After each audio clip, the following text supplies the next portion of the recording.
What up, Raphalitos? Welcome back to my channel. I'm here at Kingston in Georgetown in Guyana. This is what the weather looks like here in Georgetown. Still about 7:30 in the morning, Saturday morning here. We're sitting underneath the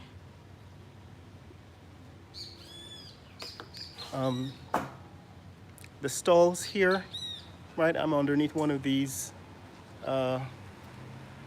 roofs in the outdoor dining section, and behind me there are these food kiosks. Some of them are even open at 7 in the morning, Saturday morning. Just wanted to talk briefly about what's happening here in Guyana. So some of you have been watching this channel from North America and interpreting what you're seeing based on the news, but it's different if you're living in Guyana, if you're live in Guyana. So what I wanted to do is just give you an idea of how it feels, what it's like to be here in Guyana. So I keep saying in these videos that we are in one of the most rapidly growing countries, economies in the world. Guyana's growth rate now is about 50% per annum. And some of the things that have happened in the last 4 years is that there's a large influx of migrants from South America, from Venezuela, from Cuba and the Caribbean, from Trinidad and Tobago, and from some of the other islands, and specifically from places like Brazil. So in some of these videos, you've seen me talking to people from Venezuela in Spanish. So what it feels like is it is a rapidly changing demographic. In other words, the number of people living in Guyana is changing, the demographic is changing. There are a lot more Spanish people walking around Georgetown. If you come out here on the weekend in the evening, and I'll probably do that this evening and Sunday evening, you'll see that this place is loud and raucous and noisy, but crowded with people from various groups. There's going to be a large contingent from Venezuela, right? There's going to be a large contingent from of Guyanese, people who just come out here to have fun, to sport, right? And there's lots of loud music. And if you come out here on a weekend in the evening, say Saturday night or Sunday night, you will see how different Georgetown is from what it was 10 years, 15 years, or 20 years ago. It's a different city. So in this context, what we're trying to understand, and I'm trying to share, what I'm trying to communicate in these videos, is how the city, how Guyana is changing, right? And it's impossible to do so without talking about politics. So I get into arguments with people in the comments about politics. But that's unavoidable. In fact, I keep repeating, I'm really not a political animal. I'm not here as a representative of any political party. I'm just a Guyanese citizen, independent. I refuse to get involved in politics because I think you can make more difference in the world through business, right? I'm an academic by training, but I decided that, my approach to dealing with Guyana is not to join a political party, but to sort of build independent institutions. And that is what is keeping me here in Guyana, right? So I'm actually building a university, a brand new independent university. I'm calling it Georgetown Biomedical University. It's online. You can go online and check it out. I'm building a healthcare company, right? That's going to have its own hospital eventually. But right now it's starting out as like a HMO, right? That is also online, where you can basically get digital medical record storage. So for example, if you get sick in Guyana, let's say you're visiting from North America and you get sick in Guyana, I will be able to, through this company, which is right now called Lisa Biosciences, I will be able to get you in to see a medical specialist immediately, right? And have you diagnosed immediately and get you to medical care anywhere in the world immediately. So let's say you come in with some chest pains and it turns out that you need an MRI, you need CT ultrasound, we can get you that immediately. If that turns out to be diagnostic of some heart disease, we can get you care anywhere in the world immediately. And the reason why that kind of company is needed in Guyana is because the politicians have access to it, right? Anytime one of the politicians, the president, the prime minister, any of the ministers get sick, immediately they're on a plane to New York or Cuba or somewhere else in the world and that is not available to the average Guyanese. So what I'm doing is building an institution that can provide the same quality of health care that is available to the ministers of the government in Guyana, to every Guyanese, and that is available to every other citizen around the world in the best hospitals. So for example, if you have cancer and you need specialized care, we can get you into a Mayo Clinic, for example, in Minneapolis, in Minnesota, or we can get you into Sloan Kettering in New York City. So I'm building a company that allows Guyanese and people visiting Guyana to obtain medical care anywhere in the world. So that is the strategy I'm using. Rather than getting involved in politics and trying to win some political appointment, what I'm doing is building independent institutions that can run parallel to the institutions that the government currently monopolizes, dominates, right? So education, for example, the University of Guyana dominates education, tertiary education in Guyana. I used to teach at the University of Guyana, and it was very poorly run. I was actually building a program in medical imaging, and it was so poorly mismanaged, the finances were so poorly mismanaged that I decided the best thing for me to do is actually to leave that university and build a university from scratch. I believe that even if it takes me 10 years to build a university from scratch, I would be able to do more than if I try to do it through the University of Guyana. And that is why I decided to build the Georgetown Biomedical University, right?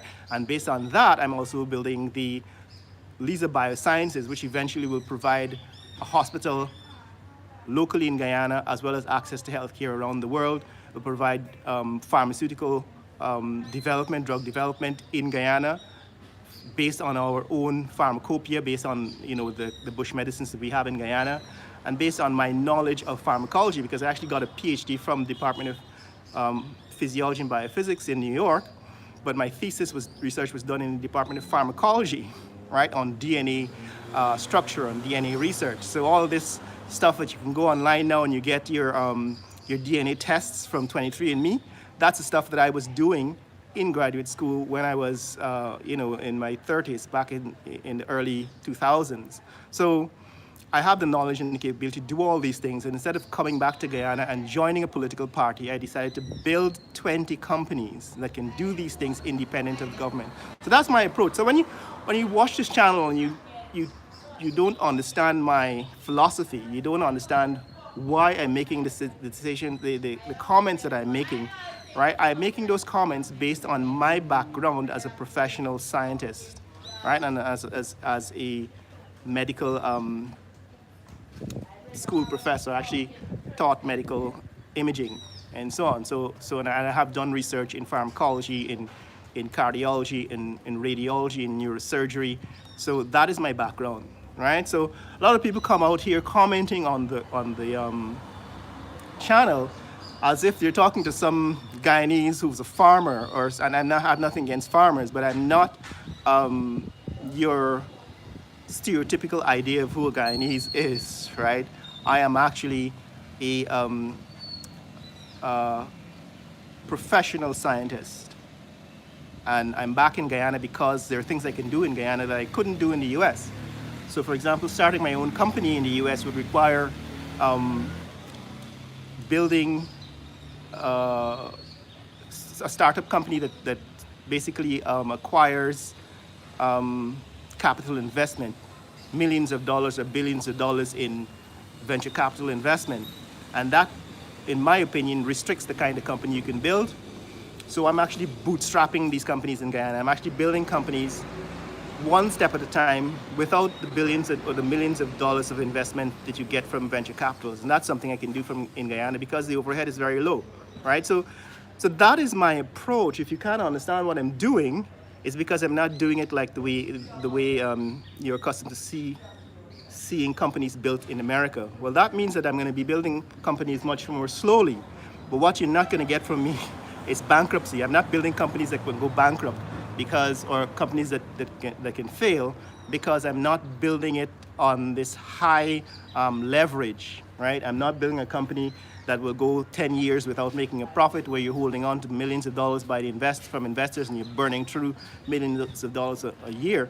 That is the American way of building companies, and I don't want to do that, which is why I left America to come to Guyana to build companies the Guyanese way, right? So this is what you don't understand. If you're making assumptions about what I'm doing in Guyana based on what you think is happening in America, then you're going to misunderstand what I'm doing. So I'm going to go into future in details in future about the companies I'm building and how I'm making progress. Right now, I'm at the stage of proving that these companies can make money. So I'm building them a step at a time. I build the audience, the clientele first. Then I build the website, showed people exactly where to find the products and how to purchase them. And then by word of mouth, eventually you build up a following, a customer base. So that is how we build companies, bootstrapping step by step. Instead of going out there, borrowing, 100 million US dollars and then trying to capture the market, get big fast.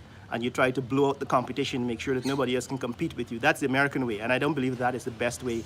What that does is eventually it just stifles competition, it prevents innovation and so on, and that is not the way I want to approach building companies. All right, so that is how I'm building companies in Guyana. But what's the context of Guyana? The context is that we have now a country that is growing rapidly, that is earning about 2.5 billion US dollars a year from oil and gas, and that the GDP, right, the economy is growing so fast right now that it's about the same size as Trinidad. So this might escape it might not appear clear or obvious, but Guyanese economy right now is about a 25 billion US dollar economy, right? So we've moved from a $3.7 billion economy in 2019, 2020, our economy was about $3.7 billion, to 2024, 5 years later, it's $25 billion. So this year we'll earn about 25 to 30 billion US dollars just from the oil and gas industry. The oil and gas industry is about half the economy, it's going to be about 60% of the economy this year, right? And because the price of oil and gas is high, it's about $75 a barrel currently, and it's remained high for the last 3 years after the pandemic. Guyana has been raking in a lot of money. So now we've earned about $4 billion in profits, and the government is spending that money rapidly. So as long as a lot of money is being spent, you're going to get corruption. So right now, the big talk in Guyana is about the way this money is being handled, right? Because the government has changed the law so that they can withdraw a larger amount of money from the Sovereign Wealth Fund every quarter. So now every 3 months, they're going to withdraw close to $1 billion, something like $800 million.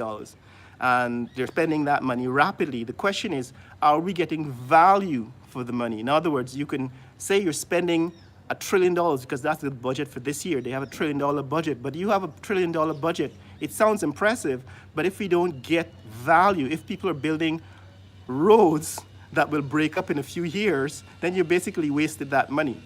And if you're a lot of these construction companies that are building houses, new buildings, if those buildings are poor quality, they don't meet international standards, then you spend all this money, but you end up with a city and a country that looks like a shanty town, right? It looks like a slum. So when I'm criticizing the infrastructure in Guyana, it's not because I'm against your political party or against anybody else's political party. It's because I'm saying with all of this money that we have, we should be building high quality infrastructure, right? So it might look like I'm nitpicking when I say, for example, if you look at the signs, the road signs, they've put road signs on the new Heroes Highway. But if you go along the highway, those road signs are not the same quality, they're not the same size, right? The signboard is not the same size, and the fonts that describe or that label the exits are not consistent.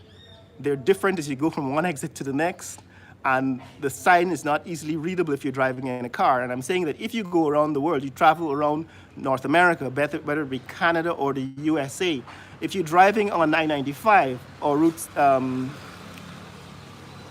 even if it's one of the local routes, like, Route 1, Route 66, right, through West Virginia, the signs on the roads are all the same. The fonts are the same, the size of the signboards are the same. And when you look around at what quality of signage, and I'm not being nitpicking, I'm saying that this is the standard, right? If you look at the way roads are built in North America or even in Europe and the UK, the spacing, right? The width of the lanes is standardized, right? So the width of the lane which the vehicles are driving on is a standard distance. The white lines and the yellow lines are a standard length and a standard width, and they're the same everywhere. And I'm saying in Guyana, when you look around, you don't see that, right? You look around, people are just doing whatever they're doing it by hand, right? So it looks inconsistent. And I'm saying that is a level of detail that is necessary, right? If you look at, you just walk down the sidewalks in Georgetown, not only are people parking on the sidewalks, but in front of every shop, the shopkeepers, the store owners have built up their sidewalk. So it's an uneven pavement, it's uneven sidewalk. So it's a trip hazard, right? So this is the kind of country that we have, that we're living in right now. And I'm saying that if we're gonna build a modern city, a modern first world country, because we now have the money to do it, right? We have billions of dollars coming in from oil and gas, then we should build high quality infrastructure. We should look around at what the standard is around the world and use the same standard, the same width of the sidewalks, the same width of the lanes on the highways, the same fonts on the road signs, right? The same size and color of the road signs. They're mostly green and white in some countries, blue for some information signs, green and white for direction signs, and so on. So these are standard things. And the thing is, we're building these highways. Now we're building a road from Linden to Lethem, and there is no indication that we're actually maintaining the same standards, right? The road, for example, that's being built from Georgetown to Timiri, that Heroes Highway, is built with concrete. They haven't covered it with asphalt. But the ones that they're building elsewhere are not exactly the same. They're inconsistent. And I'm saying that we need to be consistent. We're spending billions of US dollars because that's the kind of money that's coming in. And we're not using it wisely so that we can build infrastructure that lasts, right? So that's what I'm saying. For example, right now, the government is building a new headquarters for A Division, the police force, the Guyana police force at Brick Dam. They're building I think it's an 18-story building or something like that. Or it's a 12-story building. They're building a 12-story building. But nobody has seen the architectural drawings. Nobody has seen the plans. Nobody said, let us build a structure that is inspiring. Let's build, a headquarters for the Guyana police force that will be an architectural attraction in Georgetown. All you see is this big rectangular structure, right? It's uninspiring. It looks like a tall prison building. And I'm saying that we have billions of dollars. Let's spend money, pay a proper architect, pay an architect to design a building that will inspire people, right? And build a city that will be known for its high quality infrastructure. I'm saying the same thing about trains, right? People are saying, well, Guyana don't need trains because we have a small population. Well, the population will not always be small. Guyana don't need trains because trains run at a loss. Trains always run at a loss. You don't build a train because you want to make a profit. You build a train line, a train system because you want it to be an efficient form of alternative transportation.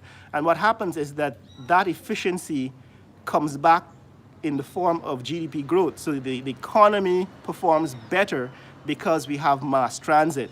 And if you have only roads, as the government is focusing on only roads in Guyana, what you have is a transportation system that is dependent on the weather, dependent on people getting accidents, and depending on behavior of drivers on the road, people who are discourteous, some drunk driver, causing an accident, tie up traffic for the entire day, right? Killing people on the road. So if you build a train line, what it does is it takes us away from depending on personal behavior of people on the roads.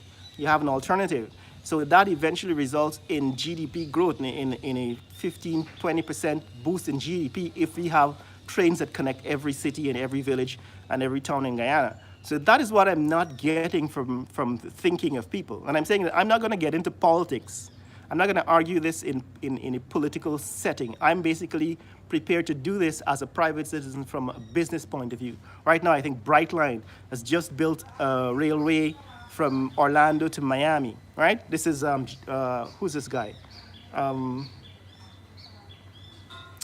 So Brightline is a private company that has built a new railway system from Orlando to Miami. And those of you in Florida can confirm this. It's not particularly cheap.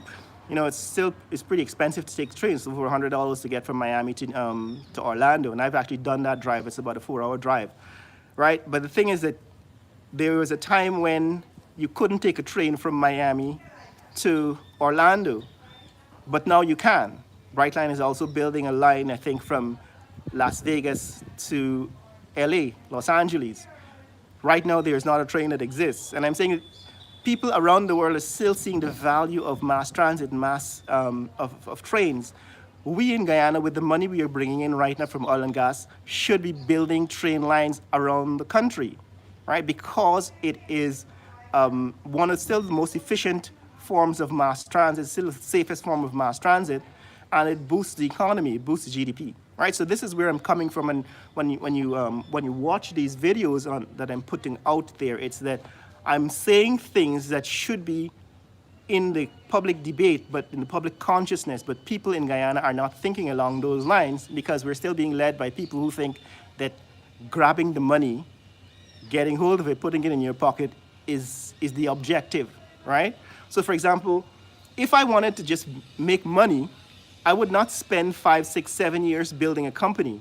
I would just simply sell something, right? I could simply import stuff and sell it out here, or export stuff and sell.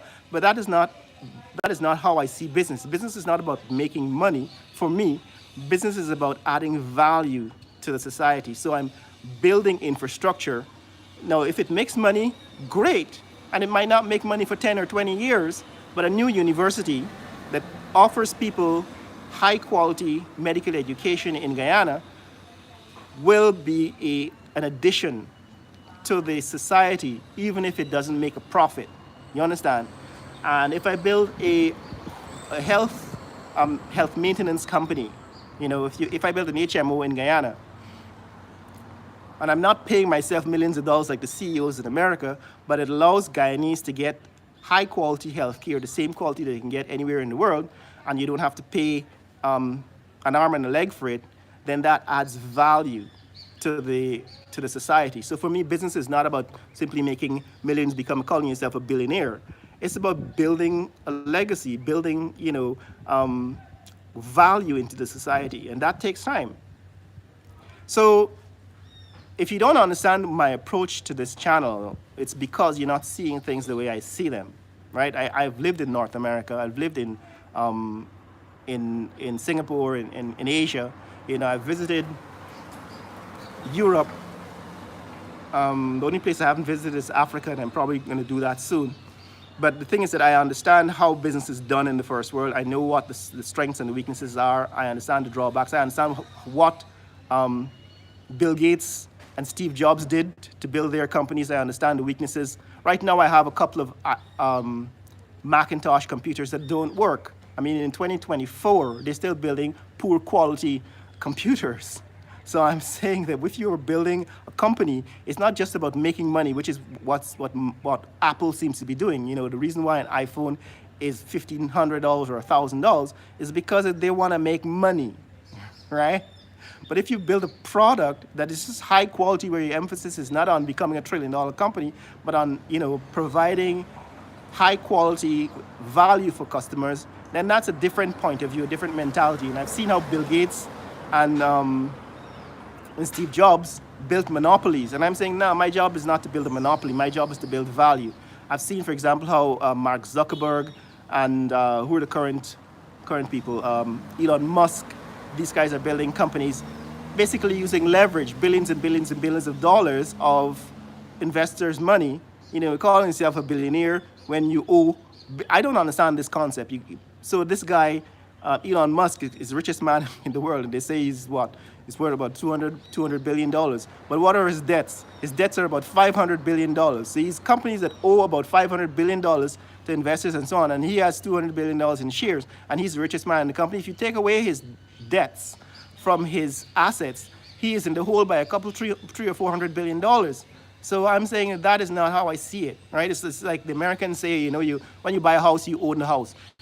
You don't own a house, you own a mortgage. So it's a different way, it's a different mentality. In Guyana, when you buy a sandwich, you buy, you buy an egg ball, you own the egg ball, but it's not the same concept as buying a house. So you can't use the same terms, the same words. You can't say you bought a house the way you bought an egg ball sandwich. It's a different concept. You got a mortgage to buy a house, you bought an egg ball sandwich. So this is where I'm different. My mentality is different from North American mentality. So when you hear me talking about stuff, is that I have rejected certain ideas that are based or rooted in North American economics, and I've come back to Guyana to avoid having to build, infrastructure, build companies, build my own personal economy based on those concepts that I think are fictitious or lies, right? I don't think you can say you are worth, $100 million if you owe $200 million, right? I don't think that's something you boast about. So it's a different concept. Anyway, so that's my point of view. And when you hear me making comments about the way infrastructure is being done in Guyana, the way the Guyanese economy is growing, it's because I'm imposing a standard that is actually different from North America. I'm saying that, look, I reject the way North American economy works.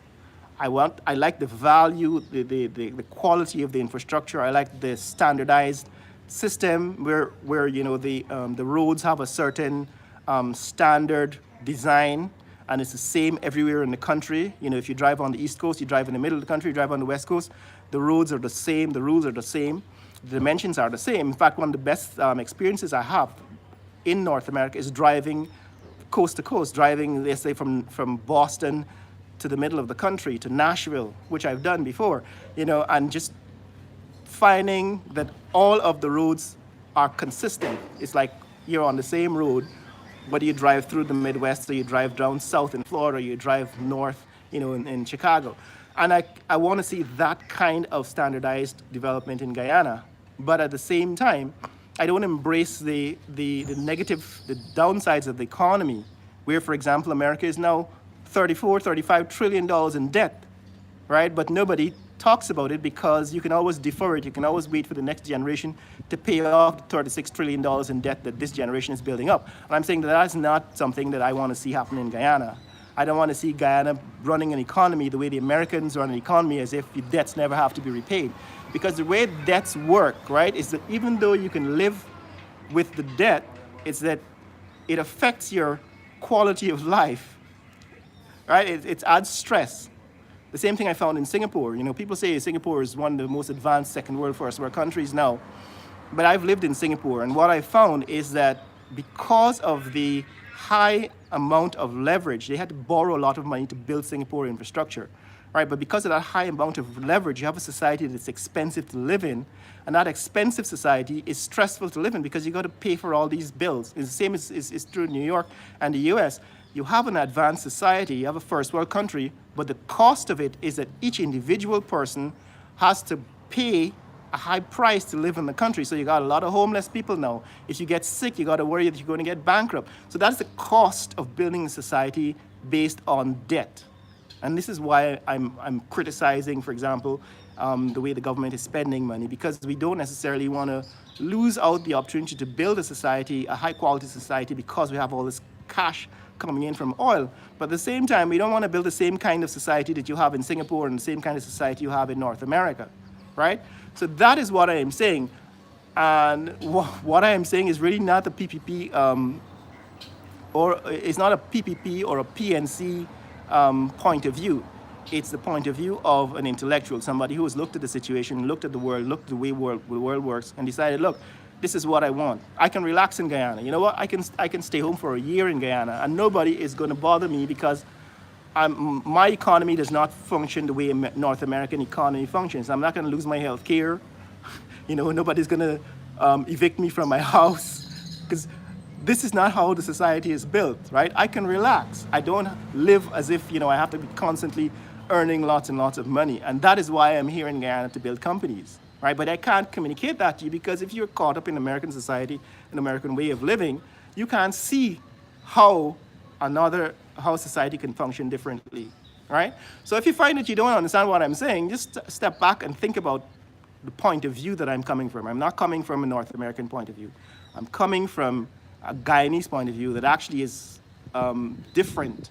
I've benefited from North American point of view. I've lived in North America, did my PhD in North America, did postdocs in North America, but ultimately realized that that is not necessarily the best. You might say you're the best country in the world, you're the greatest country in the world, but if you're living in that society and you get a heart attack and you go bankrupt just because you had a heart attack, that's not necessarily what I consider the best society, right? So there's a difference in objective, in values, in expectations in Guyana. We actually have a different expectation. Right now, for example, it's Saturday morning, I'm out here at the seawall, right? I can come out here and run on the beach, sit down on the seawall, and spend the entire day. It's not gonna change the way my world works, my world functions, right? I'm not on some tight schedule the way I was in North America. I'm on a tight schedule every day. So I want to maintain that culture, Guyanese, relaxed, laid-back culture, but at the same time, we have the money to build a high-quality society, right? We have now billions of dollars. In fact, what I predicted, based on, if you go back and check some of the videos before, and a lot of these predictions have come true. So this year, Guyana's economy is going to surpass Trinidad. So Guyana is going to earn about $27 billion in GDP. But by 2020, this is 2024. By 2026, Guyana's economy is going to be about $47 billion, right? And by 2030, it's going to be about $67 billion. So that is how the economy will grow. So right now, it's a third of what it will be in 5 years, just based on the oil production. Because right now, Guyana produces somewhere around 600,000 barrels per day. By the end of 2027, early 2028, it will be about a million barrels per day. And by 2030, it's going to be 1.2 million barrels per day. And I do the math in some of my previous videos. I showed how mathematically, if the price of oil remains between $70 and $80 a barrel, at $1.2 million a barrel per day, Guyana's GDP, what it generates, it will be somewhere around $67 billion a year. That is also accounting for growth in other aspects of the economy, right? By 2030. So that is what we're looking at. So while a lot of the rest of the world is shrinking, stable if we don't make the right decisions, right? If we end up giving people the money that we're earning in cash, to friends and family of the ruling government, and end up with infrastructure that collapses or that doesn't last, we are going to suffer, right? So that's where I'm coming from.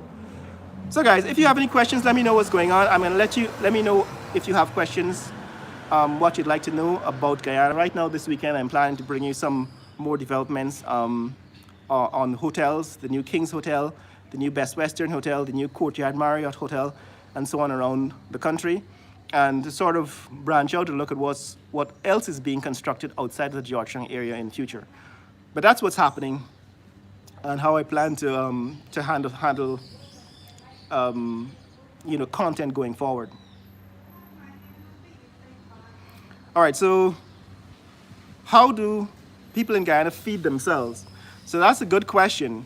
A fair amount of the society is having a tough time economically. So when I show you videos, I don't always show you the homeless people who are sleeping on the pavement, the sidewalk on Regent Street. If you go out on Regent Street about 6 p.m. in the afternoon and beyond, you will see people putting out their cardboard boxes on the sidewalk on Regent Street and sleeping on the pavement. That is something I don't really show on this channel and videos, and the reason is because of privacy. I don't really want to expose people's I don't want to invade people's privacy, but this is a reality.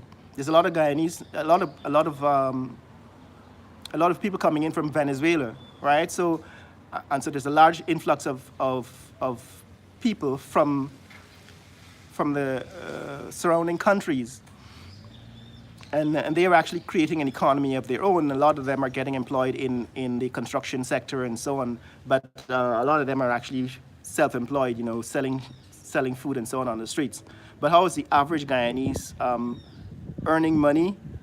Well, a lot of people are still depending on their own subsistence farming. A lot of people are selling selling items on the streets, and a lot of people are still earning about $200 a month, $250 a month, US, right? About $40,000-$50,000 a month. So for a lot of people, they're struggling. But at the other end, there are a lot of people who are making millions of dollars, billions of dollars because of their connection with the government, and so getting government contracts like Guyanese critic, for example, right? Incompetent person who has absolutely no discipline and no knowledge of construction, but getting millions and millions of dollars from his relationship with the vice president. And so these are the people who are getting money, not necessarily the people who are educated and qualified, but the people who are connected politically to the current government. So how are people living in Guyana? A lot of people are not. A lot of people are struggling, right? The money that is coming in is not really reaching the population. But it's also one of the reasons why it's popular for the government to give out cash grants. So the government is giving $45,000 to children who are in school in cash, or the government is giving out $250,000 to fishermen, or to, $25,000. So the government has been giving out cash, that is taxpayers' money, to help people survive after the pandemic, the inflation, and so on. So that is how people are living, right? Can Americans buy property in Guyana? Yes, there are a lot of Americans actually building whole housing developments in Guyana. I met a Guyanese, an American guy, Black American, who's building a whole American-style housing development somewhere off of Tamari, right, in that area. And there are a lot of new housing developments going up in the country, some of them being built by foreigners. So yes, there's no restriction on non-Guyanese owning property in Guyana. Do you have doctors to help when someone becomes ill? Yes, you have doctors. Healthcare is free in Guyana, and there are private healthcare systems, healthcare companies. So if you're sick, yes, you can find a doctor, and if you have money, you can go to a private hospital. However, the quality of healthcare is not the best. I would say, on a scale of 1 to 10, I would rank Guyanese healthcare at about 3, right? So 3 out of 10. If I rank, say, Singapore healthcare at about 8 out of 10, and American healthcare at about 7 out of 10, Canadian healthcare about 6 out of 10, and so on, then Guyanese healthcare is about 3 out of 10. Right? Even I think Trinidad and Tobago is better in their healthcare. I would say Trinidad and Tobago, I would rank them at about 5 or 6, like Canada. But we do have a lot of healthcare professionals. So nurses, for example, are migrating to the UK and to Scotland to practice nursing, to the US and to Canada. So yeah, you can find a doctor if you're in Guyana. So yeah, they are giving cash grants at the end of the school year. Well, they're actually they're supposed to be giving them out now. I suppose they're giving it out now because you can prepare for the next school year. How corrupt is Guyana? No, how corrupt is Ghana? This is Guyana, Guyana, right? It's different from Ghana. Guyana is a fairly corrupt society, and part of it is because of the way the politics is done. We have a winner-take-all political system where the government controls the society. So the government controls, the political party controls the government. So the political party controls the law, the legal profession. So for example, the judiciary, right? The Attorney General is a member of the ruling political party, and basically the judicial system is biased because of that.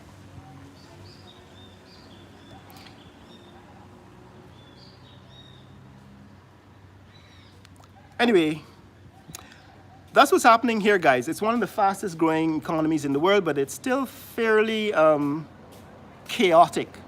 It's like this is still the wild, wild west. You can come to Guyana and you don't really need, if you're Guyanese or you're a Caribbean citizen, you don't really need any kind of licensing or regulations. You can simply register a business. It costs $5,000 Guyana dollars to register a business, $25 US to register a business, and you can start operating, as soon as you arrive. And so a lot of people are taking advantage of that. Problem is that we don't really have a regulatory system. So, for example, there is no better business bureau. So if some business mishandles your transaction, then you can't. There's no recourse for it.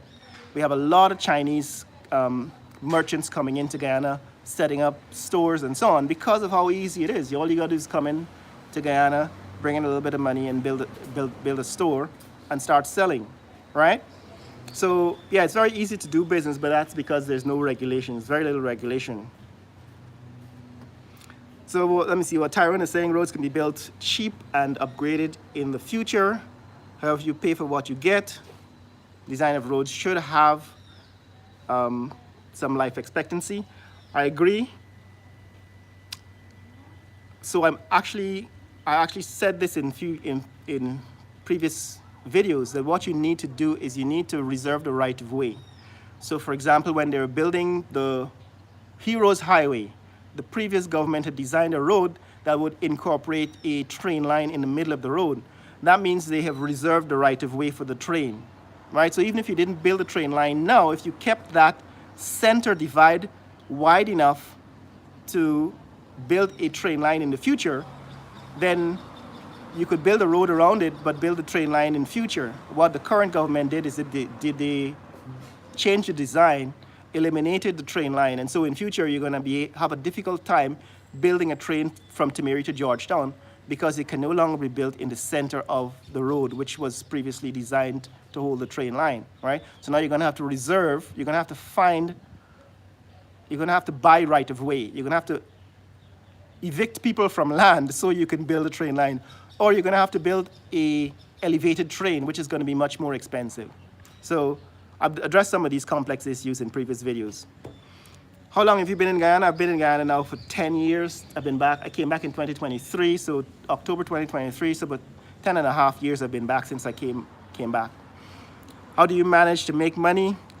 Yeah, I have businesses. I started out actually working at the University of Guyana. When I first came back, I worked at the University of Guyana, so that paid me. I think it paid me, what was it? About $1,000 US a month. And eventually I quit that job to start my own university, and now I make money by business, running my own business. So the banking system is not properly marked.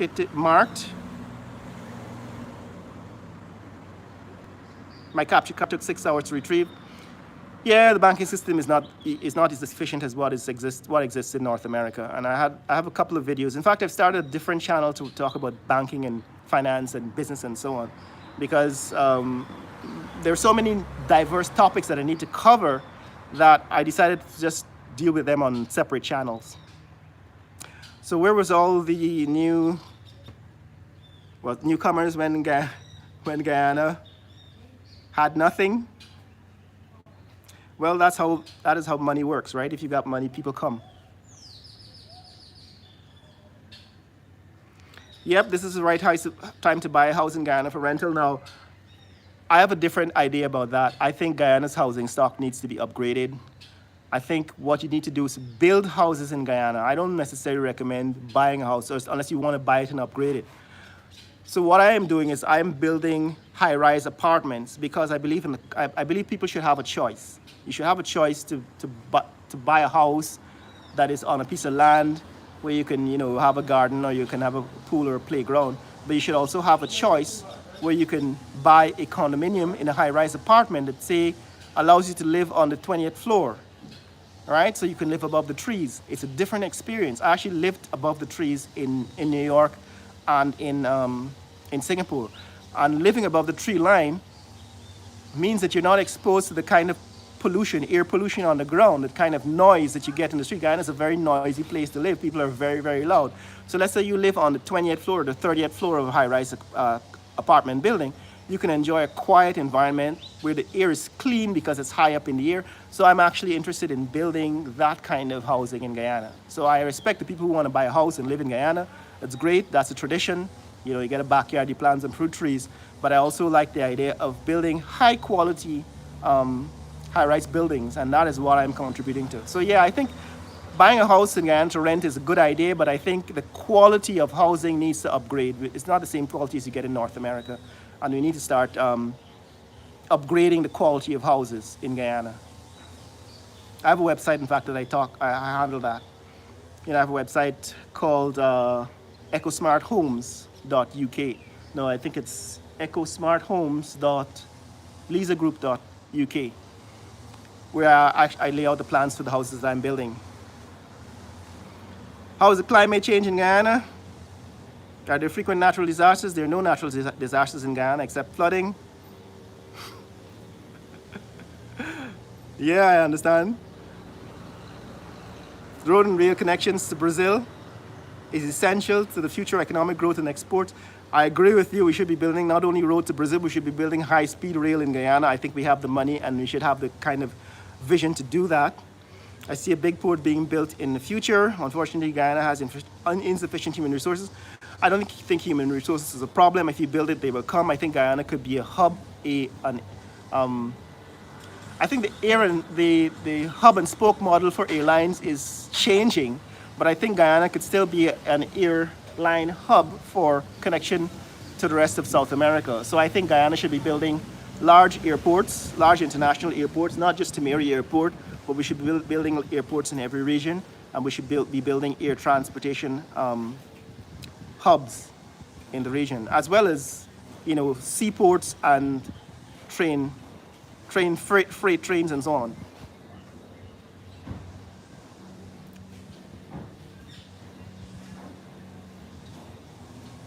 Yeah, crime in Guyana is a problem. They're still dealing with a high amount of petty crime.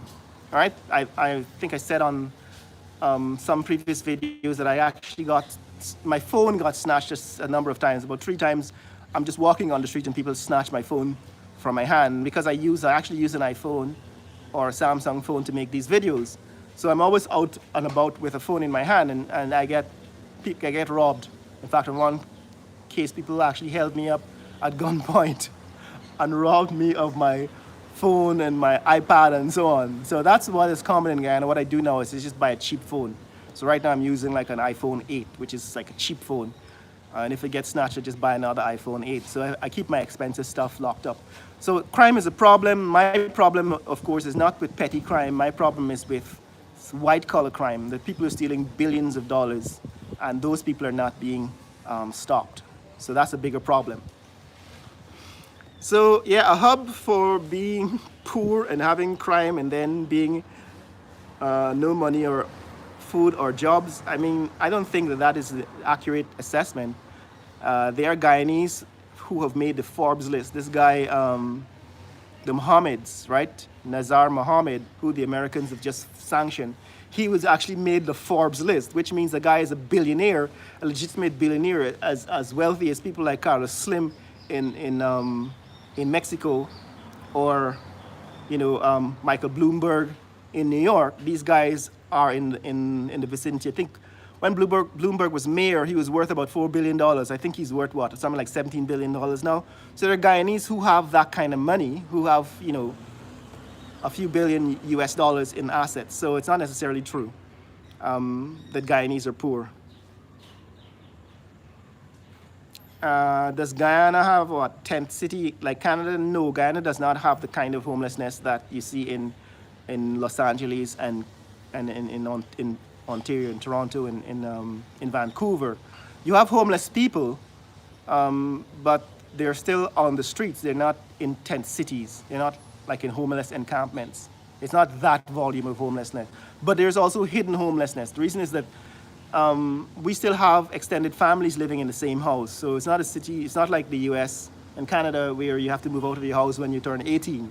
So there are people who are living in extended families well into their 30s and 40s and so on. So that is one of the reasons. It's a tradition that's different. Are there decent self-defense laws in place to protect yourself from criminal assault? Yeah, I think there are Guyanese who have license to carry, and I don't carry a gun because it's my personal philosophy. I don't want to be responsible for killing or shooting anybody. That's why I don't have a gun. But yeah, you can actually apply for and get a gun license. Referring to Trinidad to be a Trinidad model, I've gone through their years of oil boom. How have they done? Well, actually, Trinidad has been producing oil for 100 years. So a lot of people don't understand that Trinidad has, what you see in Trinidad right now is the result of 100 years of oil production, right? Trinidad has been producing oil since what? They discovered oil in the early 1900s or 1890s or something like that. You guys can check, Google it and find out. But it's very, very early in the last century that Trinidad started producing oil. And the fact that Guyanese GDP is now surpassing Trinidad with only 4 years of oil production tells you about how massive the discovery of oil is in Guyana and how the price of oil has changed, how dominant the role of oil is still in society. Heard of a lot of people say Jamaica is better to live than Guyana. Well, you're saying Ghana. This is not Ghana, this is Guyana. It's more beautiful and better people. Is that true? Jamaica is a Caribbean country, so they got the benefit of the blue ocean and the white sandy beaches and so on. They have nicer beaches. They have 3.7 million people, so it's a much more densely populated country, a densely populated island. But as far as the economy, Jamaican economy is not better than Guyana at this point. There was a time when most of the Caribbean was better off than Guyana. Barbados, Trinidad, Jamaica were better than Guyana, but now Guyana is ahead of all of them. What is the question? I missed your question. Let me see if I can scroll up and find it. Just give me a question again if I can't find it.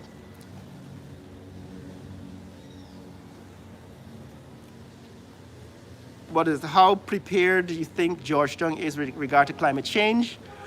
I think Georgetown is not prepared for climate change, but climate change is an uneven concept. So for example, climate change is not going to affect everybody around the world in the same way.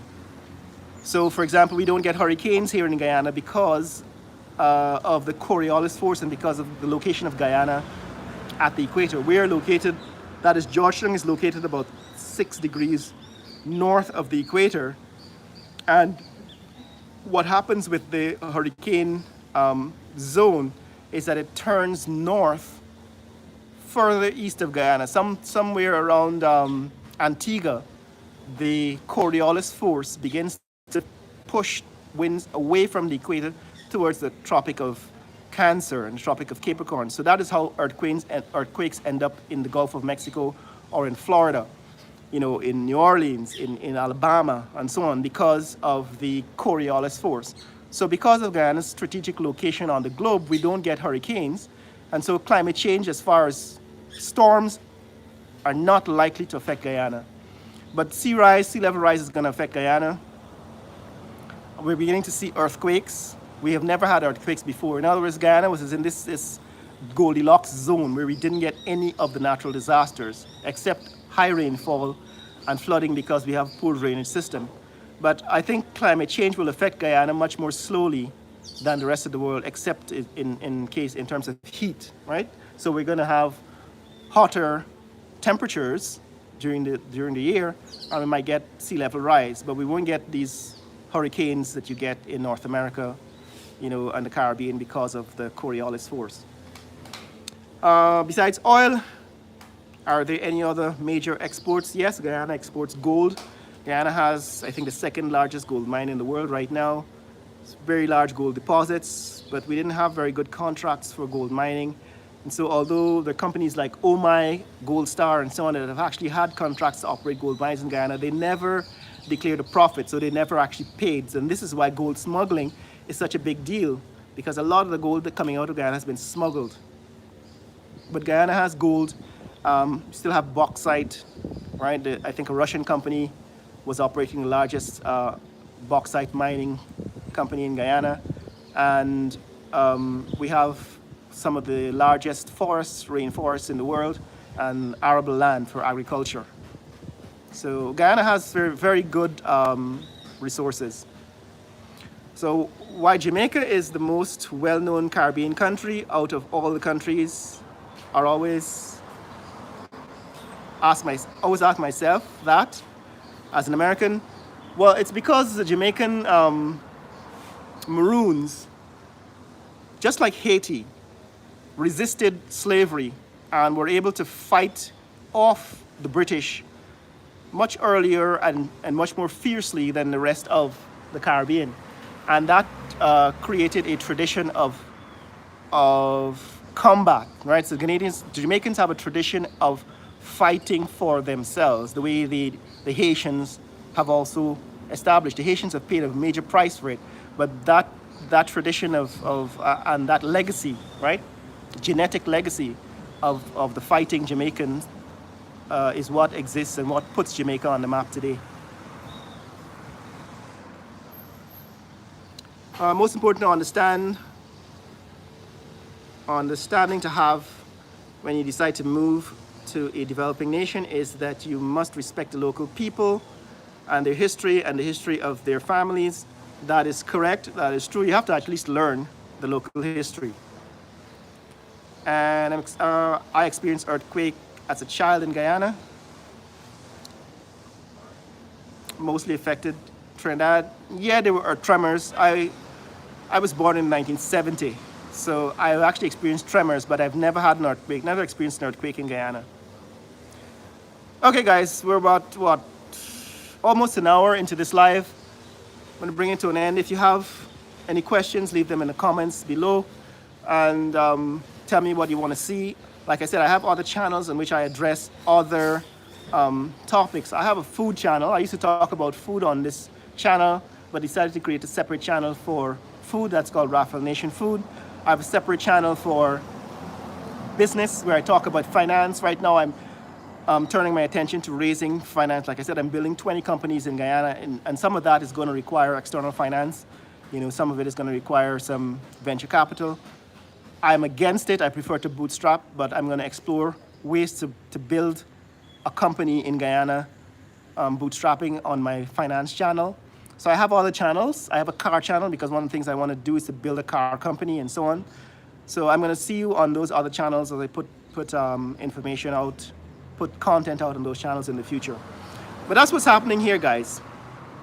Like I always say, if you want to see more content like this, always click like and subscribe. When you share this video, you share these videos, they get more views, and that's also how I get paid. That's one of my income streams, and that income stream I usually recycle into the channel. I basically buy equipment, pay for internet access so I can upload videos and so on with the money that I earn from YouTube. So the more you share these videos, the more views I get, the more money I get, and then I can buy equipment, right? Some people have complained about the sound, the quality of the sound. Well, that's because I don't have proper microphones. Eventually I'll be able to buy those from the proceeds from the money I earn from this channel. But that's what's up, guys. If you want to see more content like this, as I said, share this content, share this video, share these lives, share my videos. Go back to, I have over 1,000 videos on this channel. Share them and like and subscribe and let people know what's happening here in the fastest growing economy in the world. And yeah, let me know, keep the conversation going. Like I said, it's an ongoing conversation. Let me know what else you want to hear from me in the future, and I will answer some of your questions later on. Thank you for those of you who've contributed financially. I think some people have given me, send me cash and super thanks and so on. The problem with these kinds of contributions is I get like 50%. So if you send me $5, YouTube gives me $2.50 of that. I'm still happy, you know, for it. But I also have other ways in which you can contribute. I have PayPal, and I think, what's the other one? Anyway, I have other ways. Thanks for the super thanks and thanks for the contributions, the cash contributions. That money is usually saved up to buy equipment for the channel, and as soon as I have enough money, I'll be buying things like drones and better cameras and better microphones and so on. So thanks. Thank you for subscribing. Share this video, and we'll see you later. Bye.